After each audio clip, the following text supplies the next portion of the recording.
İsa Mesih Hudayın sözü durmuş coşkunu İsa Mesih Hudayın sözü durmuş coşkunu Senin adında günem yuvuldu bütün kalbimi sana tapşırdım senin adında günem yuvuldu bütün kalbimi sana tapşırdım. Salam, mehriban ildeşler. Hoş geldiniz bizim şuunki programmamıza. Men sizin şuunki programma qoşulup bilýäniňizde öğrenşat. Men her sapar şu programmaň üstü bilen sizin bilen duşşygyma sabırsyzlyk bilen garaşýan. Geçen gepleşigimizde biz günäden näde üstün bolmak barada gurrun edip geçdik. Hem bir näçe bölümlere, ayetlara sizin bilen seredip geçdik. Men gepleşigimi Efesler kitabynyň 6-njy babynyň 10-njy 18-nji ayatlaryny okumak bilen tamamlapdym. Geçen gepleşigimde.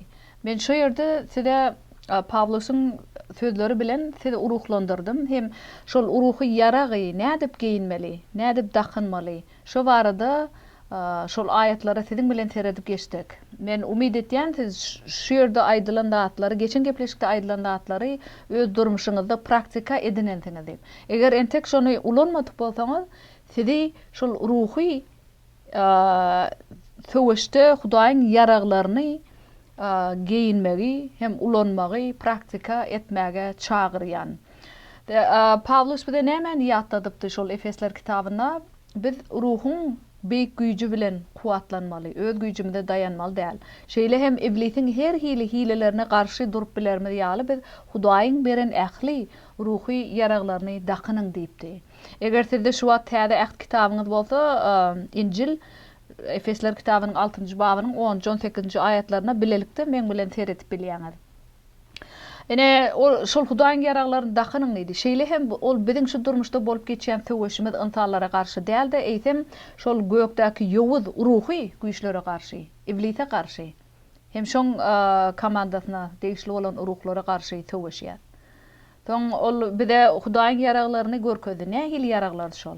Hakykaty bilimide guşak etip dakynmalydyk. Hudaýyň hakykatyny bilmeli kynçylyk pursatlarda. Şeýle hem dogrulygy sowda dip geyniň diýdi. O biziň ýüregimizi goramak üçin İsa Mesihiň dogrulygyny biz sowda etip geýnýär. Şeýle ýagdaýda biz şeytana garşy durup bilýän ekenik. Şeýle hem şol hemişe hoş habary paýlaşmaga taýyn bolmaly biz. Şu taýynlyk köwüşüňizi geýniň diýipdi. Şolam Hudaýyň ýaraglarynyň biri. Islenlik ýagdaýda hoş habary biz paýlaşmaga taýyn bolmaly. Hem şolaryň üstesine de näme diýipdi Paul? İman galkanyny edinip şol galkany edinip dakynyň diýe imany. Şo ruhy şeytan bilen uruh töweşde biz gorap saklamak üçin galkany iman etip biz dakynmaly ekenik. Ene şoň üstü bilen biz şeytanyň ähli otly oklaryny öçürmegi başarýar. Şol Hudaýyň ýaraglarynyň biri.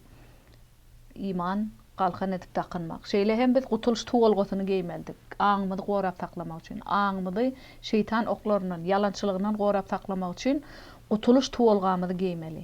Hem Hudaýyň sözü bilen şeytana garşy berk durun diýip Pawlus bize şu zatlary ýatladypdy.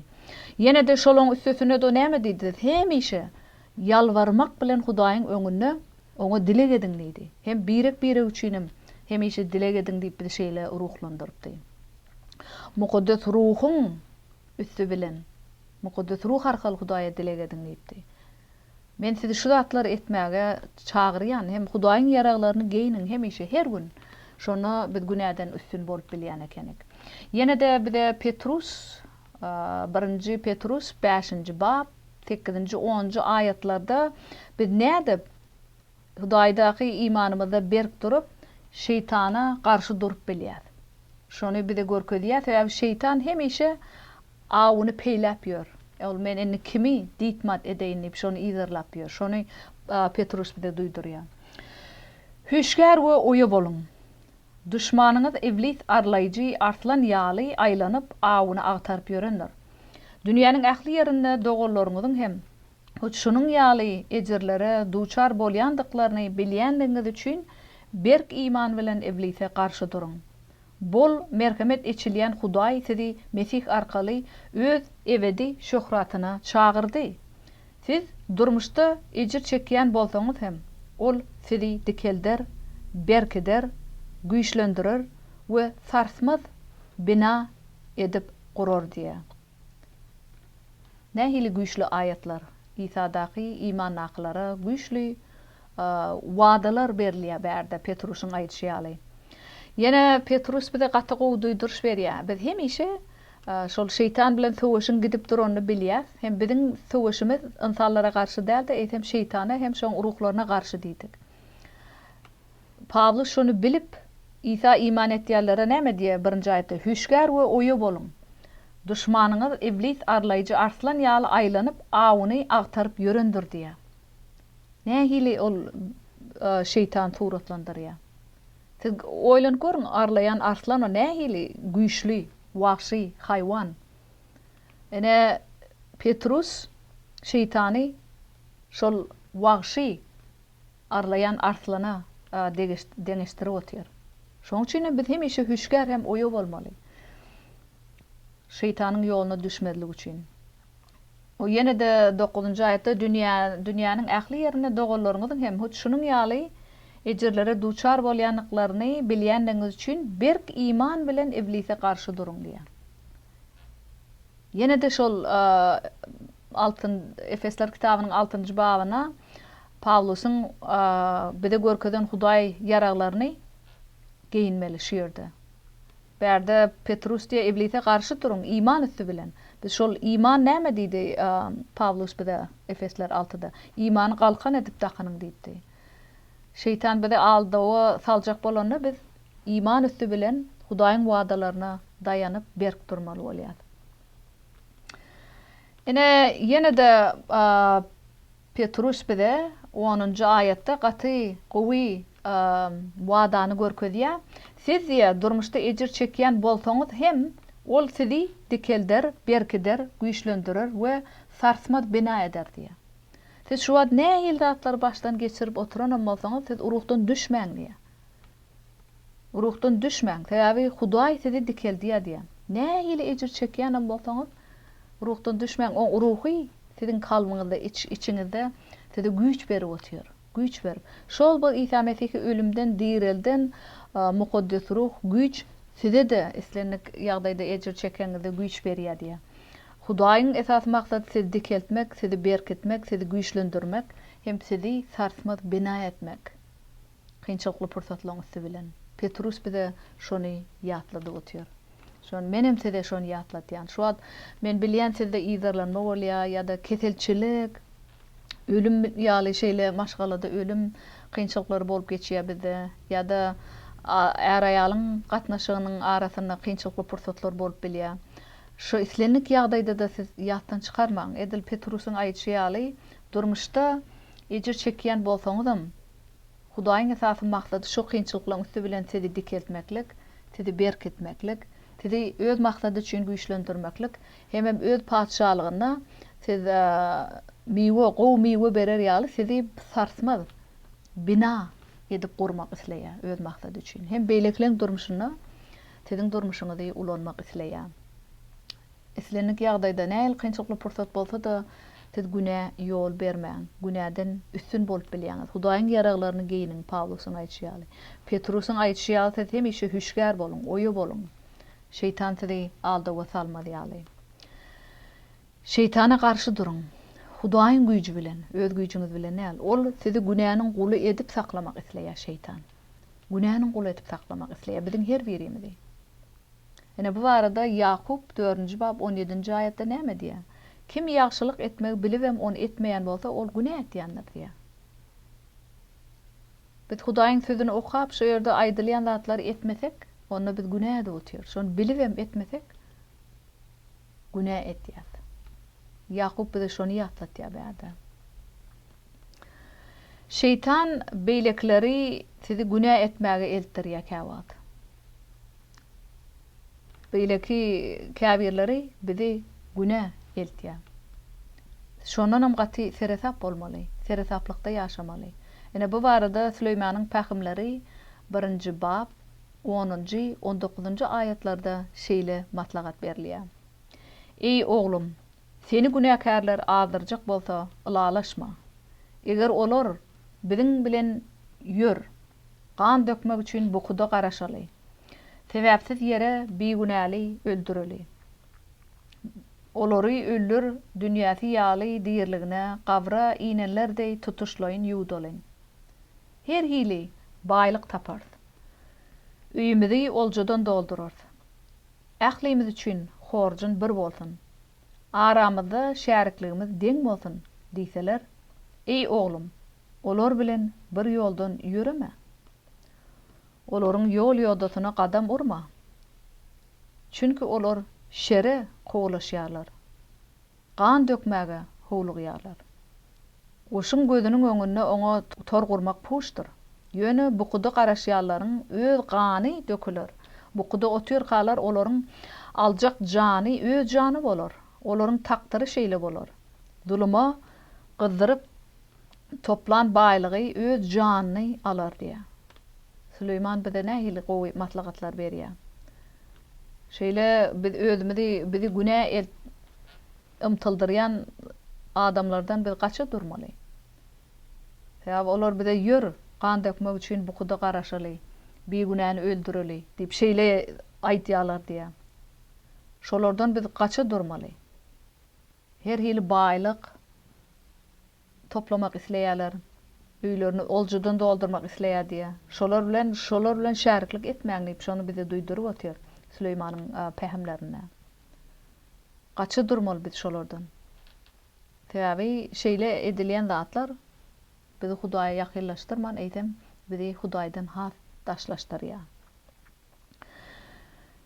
Biz Pawlusyň hem Petrusyň bize maslahat berişi ýaly Isa Mesihtäki durmuşymyzda berk durmaly. Hiç zat bizi sarsyrmaly däl. İsa'daky imanymyzda berk durmagy bize Pawlusym, Petrusym maslahat berdi. Ene Pawlus 1-nji Korintoslar kitabynyň 15-nji babynyň 58-nji aýatyna bize şeýle maslahat berýär. Şoňa görä-de ey edi dogurlarym, berk durun. Goý sizi asla hiç zat sarsyrmasyn. Rabbiň işine ihlasly ýapyşyň. Çünki Rab uğruna çeken zähmetiňiziň biderek däldigini özüňizden bilýänsiňiz diýär. Pawlus bize şeýle maslahat berip otdy. Edi dogurlam, berk durun. Hiç zat şu durmuşda, hiç bir kynçylyk, hiç bir synaglar, hiç bir gamgutsa sizi sarsyrmasyn diýär. İçimizde biz Hudaýda berk durýar. Oň ruhy bize güýç berip otýar. Hem Rabbiň işine hemişe ihlasly ýapyşyň diýär. Näme etmäge bizi çagyran bolsa, biz şoňa hemişe ihlasly ýapyşyp oturmaly. Ýene de Süleymanyň pähimleriniň 4-nji babynyň 14-nji 15-nji aýatlaryna da bize şeýle maslahat berilýär. Pisliň ýolundan gaça durmak barada. Erwediň ýoldasyna gadam basma. Ýüreme ýamanlaryň ýolundan. Daş dur şol ýoldan. Ondan gitme, ondan towlup geç diýär. Erwet ýoldan gaça durmak bilen biz günäden üstün bolup bilýär. Hem şeýle etmek bilen Hudaýa hormat getirýän eken. Hiç haçan erwediň ýolundan ýüreme diýär. Süleyman gowy maslahat berýär bize. Ýene de Yakup kitabynyň 1-nji babynyň 14-nji 15-nji aýatlaryna da näme diýär? Tersine her kim öz pis höwüslerine çolaşýandyr we aldanyp synaga düşýändir. Onsoň höwüs gowrulu bolup günäni dogurýar. Günä hem ýetişip ölümi dogurýandyr diýär. Ilki biziň aňymyzda bir pikir başlaýar, bir höwüs, pis höwüs başlaýan ekeni, soň şol aň, şol pikir soň herekete öwrülýär. Näçe şo barada köp pikir etdigimizçe, şol pikir soň herekete öwrülüp, biz şeýdip günä etýär. Yakup bize şonu ýatlady otýar. Şoň üçin biz her bir aňymyzda gelýän pikir barlamaly. Şu Hudaýdanmy ýa-da men insan höwüslerime görä Şo men öz tenimden gelýän pikirmi. Şonu barlamaly biz, hemişe gowy barlamaly. Yine de biz bilýäs gelip çykyş kitabynyň 39-njy babynyň 11-nji 12-nji aýatyna Yusuf ol her hili şol pis howaslardan nähili gaça durdy. Bir gün Yusuf öz işi bilen öýe girdi. Öýde hyzmatkarlaryň hiç biri ýokdy. Potparyň aýaly onuň eşiginden tutdy da meniň bilen ýat diýdi.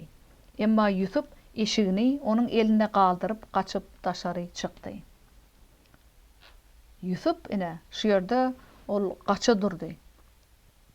Öz insan howaslaryna görä gidip insan howaslaryna eýerip ol aýal bilen ýatmady, eýsem gaçyp çykyp gitdi. Synaga düşmedi. Synagdan gaçdy ol. Şeytanyň synagyndan gaçdy. Bizde de şeýle ýagdaýlar bolanda şol synaga biz tabyn bolman eýsem Hudaýyň mukaddes ruhunyň güýjüniň üstü bilen şondan gaça durýar. Gaçyp bilýär şeýle zatlardan. Bizim şol her bir aňymyzda pikirimiz barlap Hudaýyň mukaddes ruhuny daýansak, Yusuf ýaly synagdan gaçyp bilýär. Günäden gaça durýar.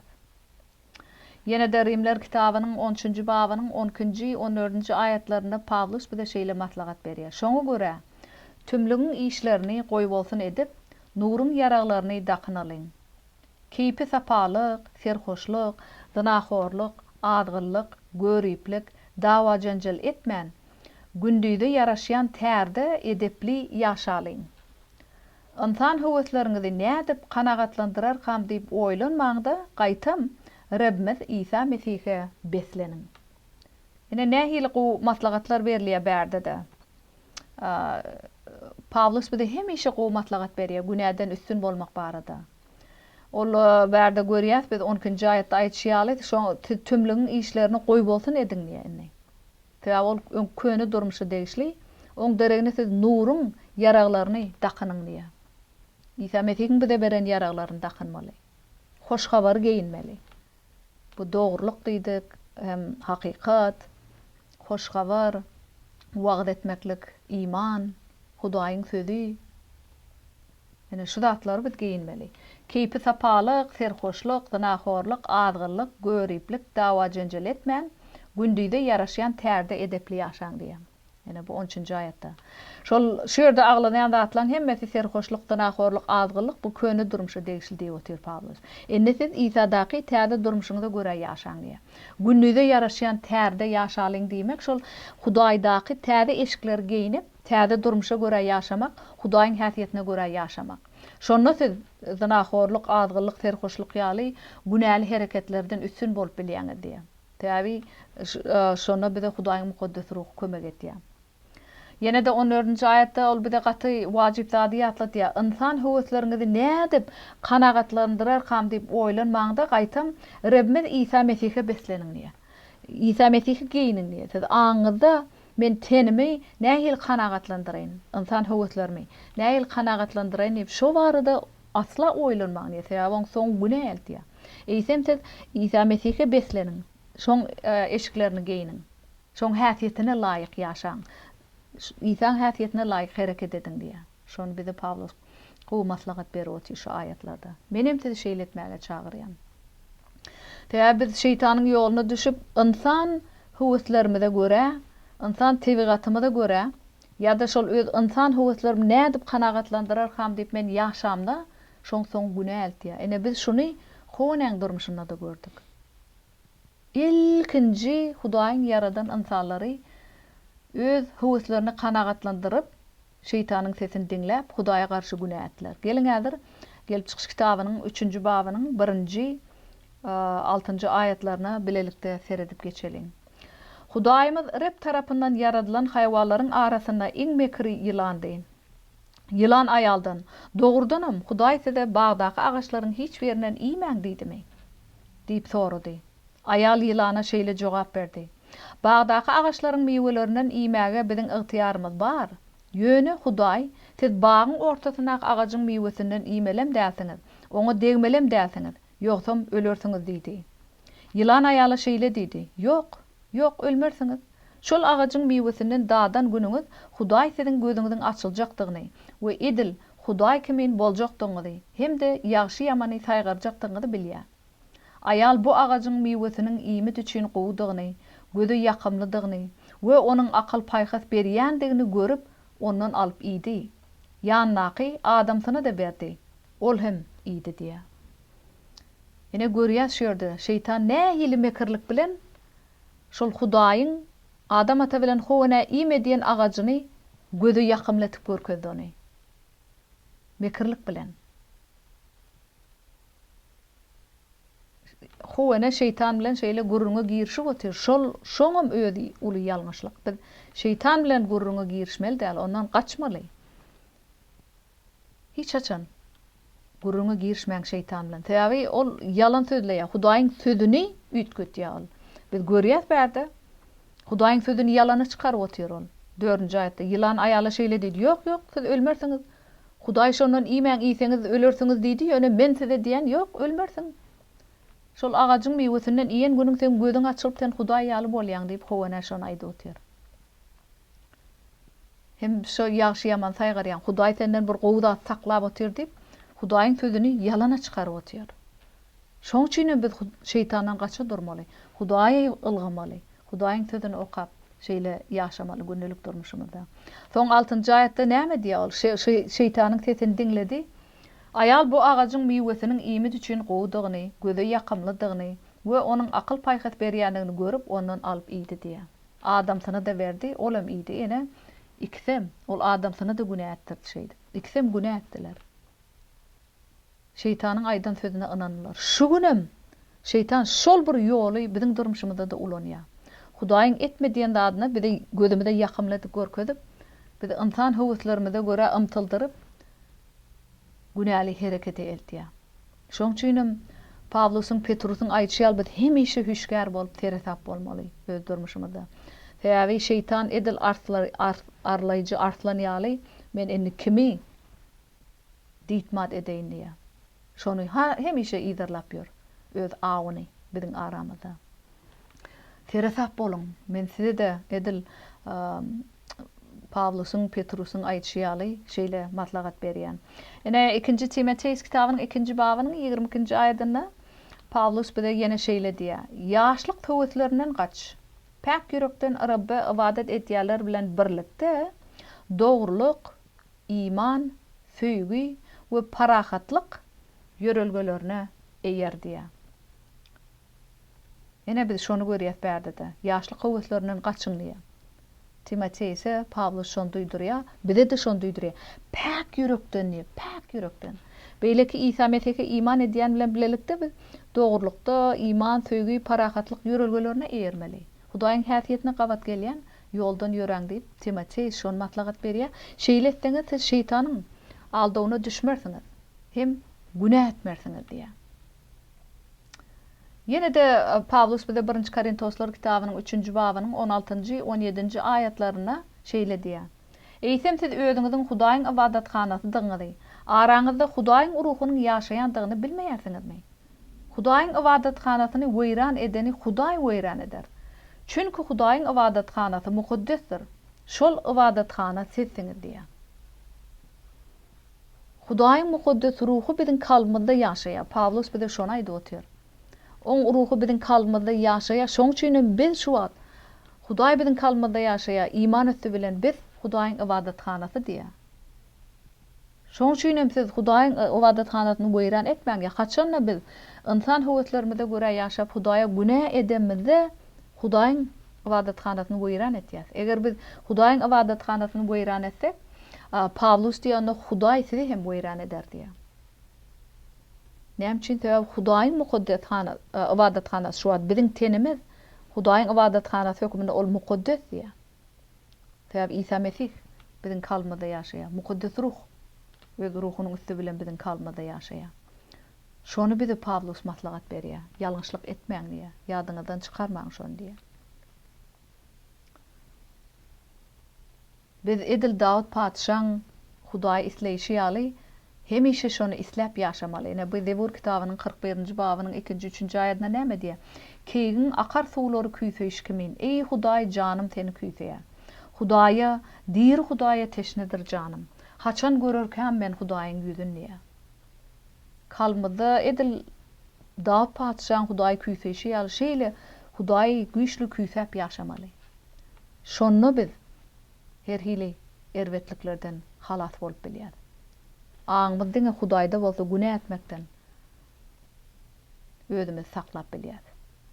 Yürekden Hudaýa günäli pikirlerden, sözlerden, işten üstün bolmak üçin biz Dawud paçşaň dile geçişi ýaly dile getmeli. Ine ol Zebur kitabynyň 18-nji babynyň 13-nji 15-nji aýatlaryna nähili dile getdi.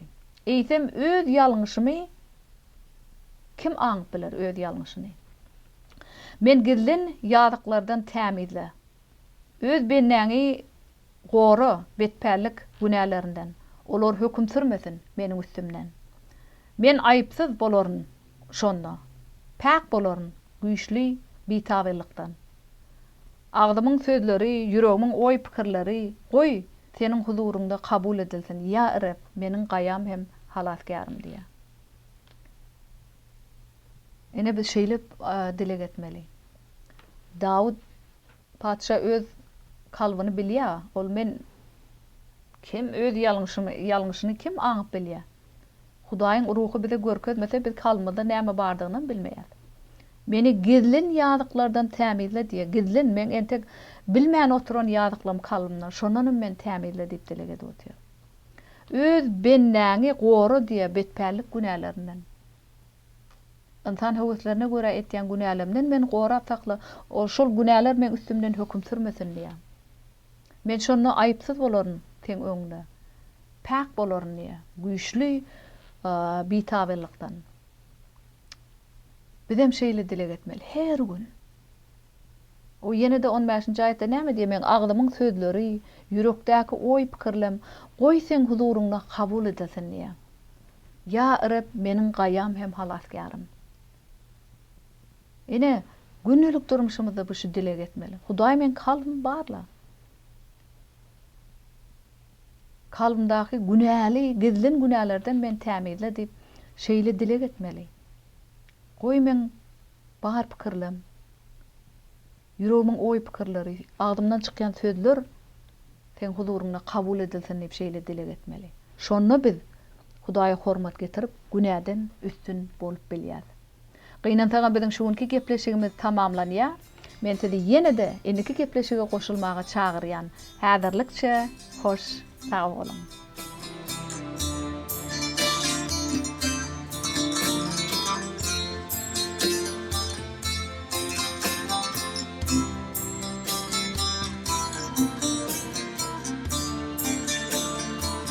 Senin adında günem yolunu bütün kalbimi sana tapşır.